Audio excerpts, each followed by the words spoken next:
Pomidor O'zbekistonga qanday qilib kirib kelganini bilarmidingiz? Pomidor dastlabki Janubiy Amerikada, so'ng Yevropada, so'ng Rossiyada o'stirilgan.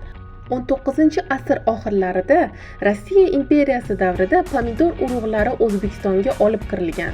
Ilk bor pomidorlar Toshkent, Samarqand va Farg'ona vodiysida ekilgan. Qizig'i shundaki, pomidor bizning iqlimga shu darajada mos tushganki, hozirgi kunda bozorning eng ko'rinadigan sabzavotlardan biridir. Aslida pomidor meva hisoblansa-da, bizning o'lkalarda pomidor sabzavot hisoblanadi. Ha, to'g'ri eshitdingiz.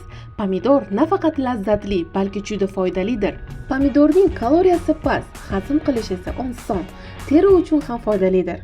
Unda C vitamini ko'p, bu immunitetni mustahkamlaydi. Likopin degan moddasi esa yurakni himoya qiladi, hatto saratonga qarshi kurashadi. Umumiy qilib aytganda, yovvoyi o'simlikdan milliy taomgacha